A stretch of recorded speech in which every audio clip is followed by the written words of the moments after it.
Hello everyone, how's it going? My name's Sean. I'm from the University of Maryland, Baltimore County, and today we're going to be looking at Xeno amino acids, a look into biochemistry as we don't know it. So I'm going to fly through a lot of this because it's only a 6-minute talk, but please feel free to come find me at my poster outside afterwards. So my project attempts to merge theory with experiment in order to test if an alternative amino acid set is capable of building protein structure.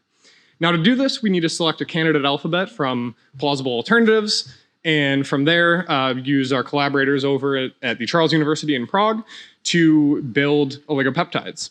Now, I'm going to take a step back here and go over some very quick background. So all life on Earth since Luca has used the same set of 20 L-alpha amino acids to construct metabolism. Now, multiple disciplines agree that there were far more than 20 available for early evolution and the origins of life. And over the last decade or so, there's been theoretical work that identifies a simple but statistical profile that distinguishes life's amino acids from alternatives.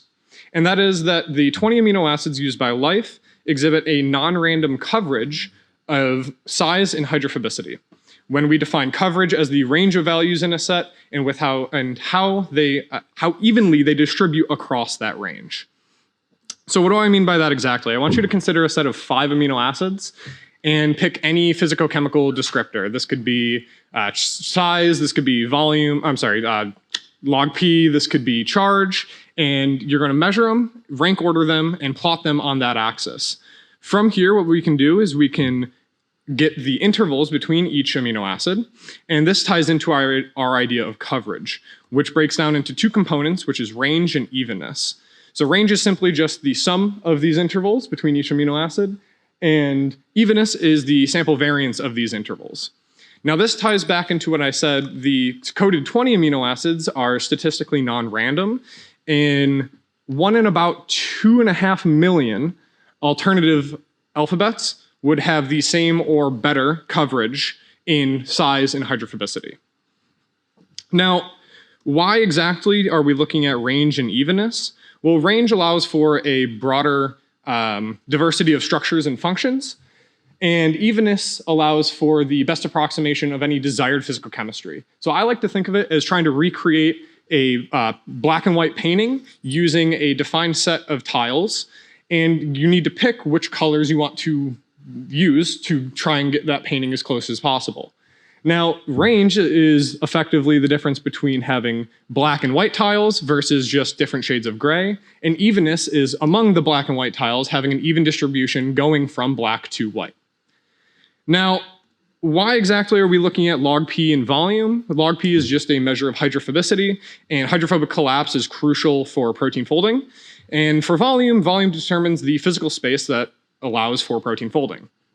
So now that we have this idea of coverage in our mind, I would like to very quickly go over our workflow. I'm going to skip essentially everything except that top right corner, where all we're doing is we have a heuristic search protocol that searches a library of purchasable amino acids.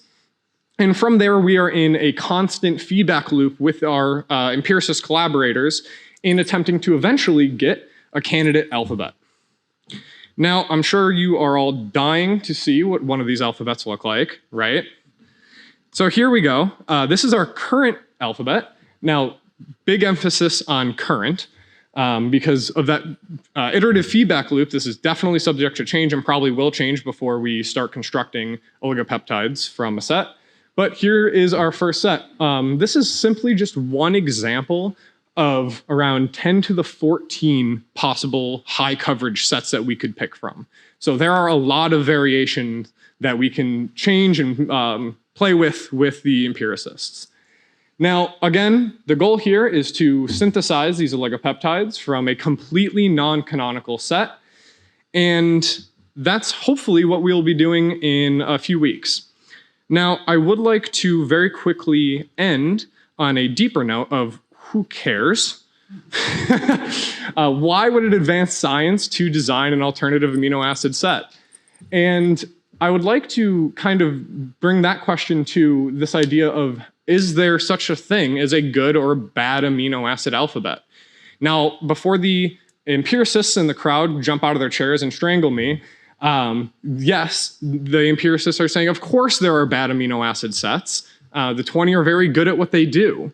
But theorists are pushing back a little bit and saying, well, evolution can find any needle in any haystack.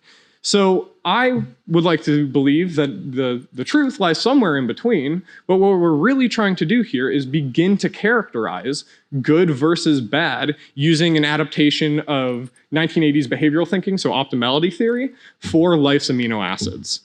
Now, I'd like to conclude just by thanking our sponsors, our funders, and our collaborators over at the Charles University in Prague. And if you would like to talk to me about this in much, much greater depth, please find me at poster 24, which is outside. Thank you all so much. I really appreciate it.